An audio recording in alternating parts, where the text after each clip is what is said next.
ஆன்மீக சொந்தங்கள் அனைவருக்கும் அன்பான மாலை வணக்கம். நாம் நம்மளுடைய சேனலில் தொடர்ந்து நிறைய சுவாரஸ்யமான ஆன்மீகம் சார்ந்த தகவல்களை தாங்க பார்த்துட்டு வந்துட்டு இருக்கோம். அந்த வரிசையில் இந்த பதிவில் என்ன பார்க்க போகிறீங்க அப்படின்னா, ஆண்டினுடைய 2வது ஆங்கில மாதமான பிப்ரவரி மாதம் நாளைய நாள் பிறக்க இருக்குங்க. ஸோ நாளைக்கு பிப்ரவரி 1 பார்த்திங்கன்னா அற்புதமான ஒரு நாள். ஏன்னா முருகனுக்கு உகந்த தைப்பூச நாளோடு வந்து பிறக்க இருக்குது. ஸோ இந்த நாளில் கண்டிப்பாக எல்லோரும் முருகன் வழிபாடு செய்யுங்க. இந்த பிப்ரவரி மாதம் பார்த்திங்கன்னா ஆரம்பத்தில் இருந்து நிறைய விஷயங்கள் உங்களுக்கு நல்லபடியாக நடக்க ஆரம்பிக்க போகுது.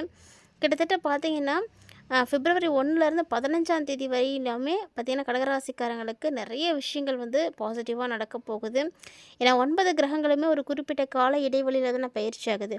ஒரு மனிதனுடைய வாழ்க்கையில் ஏற்படக்கூடிய எல்லா இன்பத் துன்பங்களுக்கும் காரணமாக இருக்கக்கூடியதுன்னு பார்த்திங்கன்னா இந்த கிரக நிலைகள் தான். கிரகநிலைகள் எப்படி இருக்காங்க, எப்படி இயங்குறாங்களோ அதை பொறுத்து தான் அவங்களுக்கு அப்போ நடக்கக்கூடிய நல்லதும் சரி கெட்டதும் சரி. ஸோ அப்படி பார்க்கும் பொழுது இந்த காலகட்டங்களில் இந்த கிரக மாற்றங்கள் என்ன பண்ணுன்னா, அந்த கடகராசிக்காரங்களுக்கு மட்டும் வந்து எதுவும் செய்ய போகிறது கிடையாது. இந்த கிரகநிலைகளுடைய மாற்றம் 12 ராசிகளுக்குமே தாக்கத்தை கொடுக்கும். ஒரு சில ராசிக்கு நல்ல விஷயத்தை செய்யும், ஒரு சில ராசிக்கு கெட்ட விஷயத்தை செஞ்சுட்டு போயிடும். ஸோ இருந்தாலும் ஒவ்வொரு மாதமுமே கிரகநிலைகள் மாற மாற எல்லாருடைய வாழ்க்கையிலையும் மாற்றங்கள் அப்படின்றது நிகழ்ந்துகிட்டே தான் இருக்கும். ஸோ அதுக்கு முக்கியமாக இருக்கக்கூடியதுனா கிரகநிலைகள் தாங்க. ஸோ கிரகநிலைகளை தாண்டி பார்க்கும் பொழுது தசாபுத்திகள் எப்படி இருக்கோ அதுக்கேற்ற மாதிரி ஒரு சில விஷயங்கள் வித்தியாசப்படும். மற்றபடி எல்லாத்துக்குமே வந்து இந்த பலன்கள் அப்படின்றது ஒரே மாதிரி தான் இருக்கும். அப்படி பார்க்கும் பொழுது கிரகநிலைகள் பிப்ரவரியில் எப்படி இருக்குது அப்படின்றத ஃபர்ஸ்ட் நம்ம தெரிஞ்சுக்கலாம். பிப்ரவரி மாதத்தினுடைய தொடக்கத்திலே பார்த்திங்கன்னா குரு பகவான் மிதுன ராசியில் இருக்குவார். ஸோ மிதுனத்தில் இருந்து தன்னுடைய பயணத்தை வந்து ஆரம்பிச்சிருக்காரு. இந்த மாதம் முழுக்க ஒரு மிதுனத்தில் தான் இருக்க போகிறாரு. அதே போல் சந்திரன் பார்த்திங்கன்னா கடகராசியில் தன்னுடைய ஆட்சி வீட்டில் வந்து அமர்றாரு. சொந்த வீட்டிலேயே ஆரம்பித்து சொந்த வீட்டிலே வந்து முடிக்கிறாருங்க இந்த மாதத்தை. ஸோ இந்த மாதம் முழுக்க அவரும் கடகத்தில் தான் இருக்க போகிறாரு. அதே போல் சிம்மத்தில் கேது பகவான், சூரியன், சுக்கிரன், செவ்வாய் இவங்க எல்லாருமே மகர ராசியில் இருக்கிறாங்க. அது செவ்வாய் மட்டும் மகரத்தில் உச்சம் அடைஞ்சிருக்காரு. உச்சம் பெற்ற செவ்வாய் ஒரு சில ராசிகளுக்கு நல்லதையும் செய்வார், ஒரு சில ராசிக்கு கெடுப்பலன்களையும் வந்து செய்வார். கடகராசிக்காரங்களுக்கு என்ன செய்ய போகிறார் அப்படின்றத பார்க்கலாம். அதை தொடர்ந்து பார்த்திங்கன்னா கும்பராசியில் புதன் பகவானும் செவ்வாய் பகவானும் அமர்ந்திருக்கிறாங்க. மீனத்தில் எப்போதும் போல் சனி பகவான் இருக்கிறாரு. ஸோ இந்த மாதத்தில் ஏற்படக்கூடிய முக்கியமான விஷயங்கள் எப்படி இருக்குது கடகராசிக்காரங்களுக்கு அப்படின்றத நம்ம பார்த்துடலாம். கடகராசிக்காரர்களுக்கு பார்த்திங்கன்னா இந்த பிப்ரவரி மாதம் முதல் பாதி வரைக்குமே குடும்பம் சார்ந்த விஷயங்களில் ரொம்ப ரொம்ப கவனமாக இருக்கணும். 15ஆம் தேதிக்கு அப்புறமா ஒரு சில மாற்றங்கள் உங்களுக்கு கண்டிப்பாக இருக்கும். ஏன்னா கிரகநிலைகள் மாறும் பொழுது. ஆனால் இப்போதைக்கு உங்களுக்கு இந்த ஆரம்பம் குடும்பத்தில் ரொம்ப கவனம் இருக்கணும். மற்றவங்களால் கணவன் மனைவிக்குள்ளே பிரச்சனைகள் வரும். எப்போதுமே ஒரு குடும்பத்தில் கணவன் மனைவி பிரச்சனை அப்படிங்கிறத ஏற்பட்டாலும் சரி பண்ணிக்கிட்டாலும் நீங்களே வந்து சேர்த்துக்கணும். 3ஆம் நபருடைய தலையீட்டை நீங்கள் எப்போ அனுமதிக்கிறீங்களோ அப்போ தான் உங்களுக்கு பிரச்சனை இன்னும் பெருசாகுதுன்னு அர்த்தம். ஸோ அந்த பிரச்சனை வருது அப்படின்னா முடிஞ்ச அளவுக்கு நீங்களே சரி பண்ணிக்கோங்க.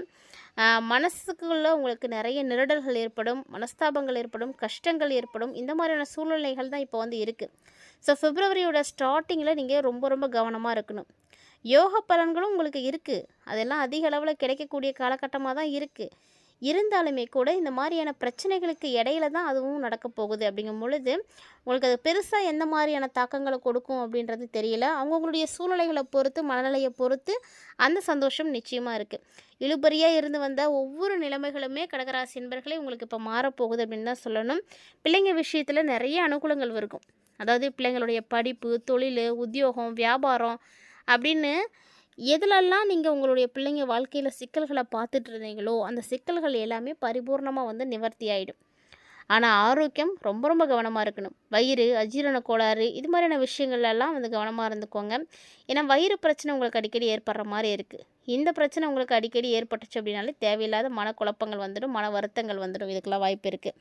ஏன்னா ஒரு நாள் வயிற்று வலிச்சது அப்படின்னா பரவாயில்ல, அதே 2 நாளாக இருக்கும் பொழுது இன்னும் கஷ்டமாக இருக்கும். ஸோ இல்லை தொடர்ந்து உங்களுக்கு இருக்குது அந்த மாதிரி ப்ராப்ளம் அப்படிங்கும்போது பயம் அதிகமாகிடும் இல்லையா? அதனால் ஆரோக்கியத்தில் கவனம் எடுத்துக்கோங்க. அதிர்ஷ்டம் அப்படின்றது இருக்க தான் செய்யும். அந்த அதிர்ஷ்டம் அப்படின்றது எல்லாருக்கும் வந்து கிடைக்காது. தசாபுத்திகள் யாருக்கு சரியாக இருக்கோ அவங்களுக்கு தான் கிடைக்கும்.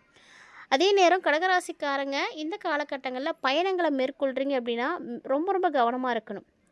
பயணத்தின் பொழுது ஆண்களாக இருக்கீங்க அப்படின்னா பெண்கள் விஷயத்தில் கவனமாக போங்க. பெண்களாக இருக்கீங்கன்னா ஆண்கள் விஷயத்தில் கவனமாக இருங்க. திடீர் அதிர்ஷ்டம் வந்து ஏற்படும். அதாவது திடீர் அதிர்ஷ்டம் அப்படிங்கிறது உங்களுக்கு யோக பலத்தை தான் கொடுக்கும், புதிய பொறுப்புகளை வந்து கொடுக்கும்.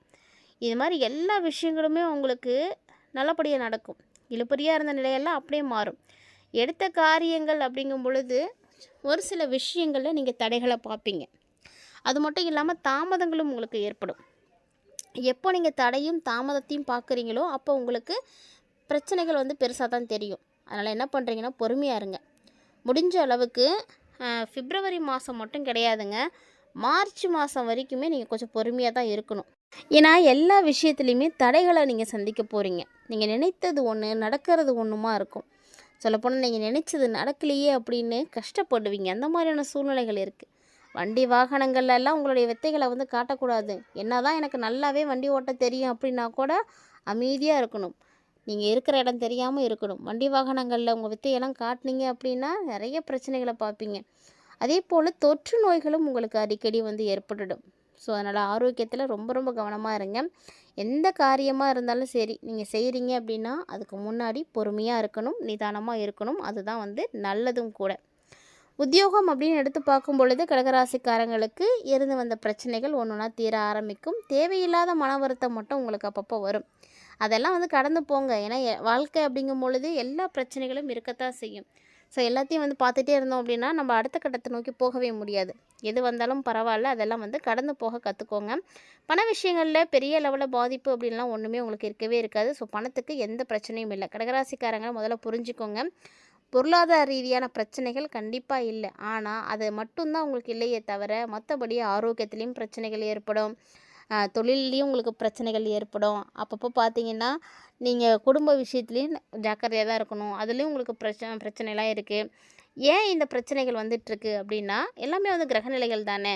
இப்போ உங்களுக்கு கடகராசிக்கு அஷ்டமத்தில் ராகு இருக்கிறாரு. ஸோ அஷ்டமத்தில் ராகு இருந்து உங்களுக்கு ஒரு சில பிரச்சனைகளை வந்து கொடுத்துட்ருக்காங்க.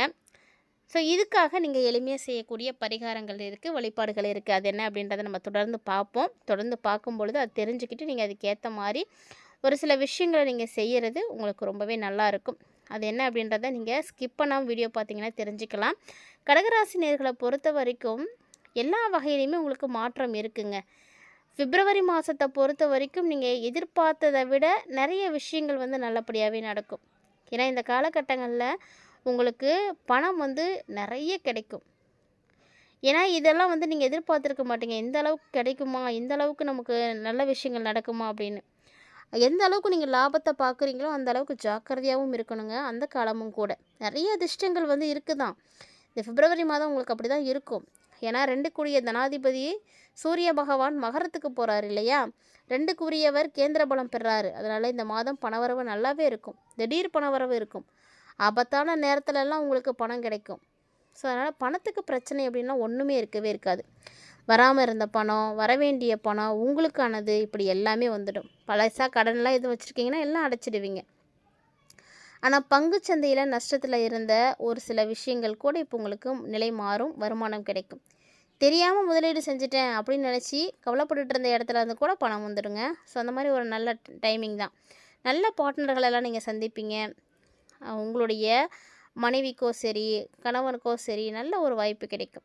கடகராசியை உடையவங்க ஆண்களாக இருந்தீங்கன்னா பெண்களுக்கும், பெண்களாக இருந்தால் ஆண்களுக்கும் நல்ல ஒரு சம்பள உயர்வு, பதவி உயர்வு, உத்தியோக உயர்வு இதெல்லாம் வந்து கிடைக்கும். என்ன தான் உங்களுக்கு பிரச்சனைகள் இருந்தாலுமே கூட இப்போதைக்கு பொருளாதாரம் நல்லா இருக்குது. அதனால் சேமிப்பை நோக்கி உங்களுடைய எண்ணங்கள் வந்து போகக்கூடிய ஒரு நேரம் உருவாக போகுது. அதே மாதிரி வேலை மீது உங்களுடைய எண்ணங்கள் அதிகமாக இருக்கும். 2க்குரியவர் 7வது இடத்துல இருக்கிறார் அப்படின்றதுனால கடகராசிக்காரங்க எப்படி இருப்பீங்கன்னா இயந்திரம் மாதிரி தான் இருப்பீங்க. ஸோ ஒரு மெஷின் எப்படி வேலை செய்யுமோ அந்த மாதிரி தான் வேலை செஞ்சுக்கிட்டே இருப்பீங்க, ஓடிக்கிட்டே இருப்பீங்க. அந்த மாதிரியான ஒரு சூழ்நிலை இப்போ இருக்குது. 5க்குடைய யோகாதிபதி செவ்வாய் உச்சம் அடைஞ்சிருக்காருங்க, மகரத்தில் இருக்கார். ஸோ இறைவனுடைய அருள் உங்களுக்கு பரிபூர்ணமாக இருக்கும். செவ்வாய் உச்சம் பெற்று இருந்தாலே நிச்சயமாக குழந்தை பாக்கியம் கிடைக்கும்.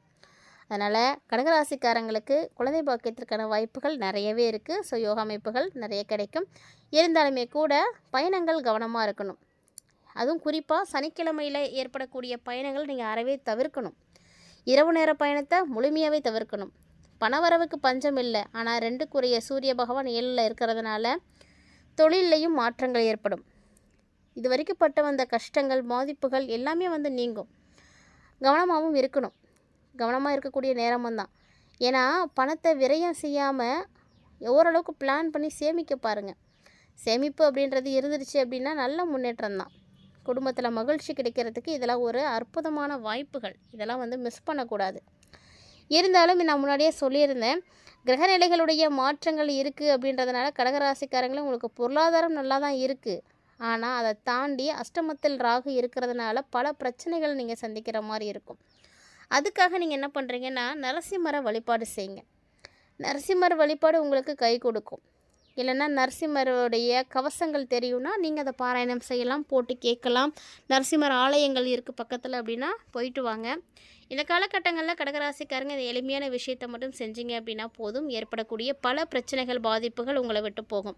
மறக்காமல் இந்த ஒரு எளிமையான பரிகாரத்தை மட்டும் ட்ரை பண்ணி பாருங்கள். இந்த பதிவில் கடகராசி நண்பர்களாகி நீங்கள் நிறைய தகவல்களை தெரிஞ்சுட்டு இருந்திருப்பீங்கன்னு நினைக்கிறேன். ஸோ கண்டிப்பாக உங்களுக்கு வந்து இந்த பதிவும் பிடிச்சிருந்துருக்குன்னு நினைக்கிறேன். அப்படி ஒருவேளை உங்களுக்கு இது பிடிச்சிருந்தது அப்படின்னா லைக் பண்ணி ஷேர் பண்ணுங்கள், மறக்காமல் கமெண்ட் பண்ணுங்கள். ஆன்மீக ரீதியாக கொடுக்கப்பட்டிருக்கக்கூடிய எளிமையான பரிகாரத்தையும் கண்டிப்பாக மிஸ் பண்ணாமல் வந்து செய்து பயன்பெறுங்க. இந்த பதிவில் நீங்கள் பார்த்த தகவல்களை போல் இன்னும் நிறைய இன்ட்ரெஸ்டிங்கான தகவல்களோட மற்றும் ஒரு சுவாரஸ்யமான ஆன்மீக தலைப்பில் சந்திக்கலாம்.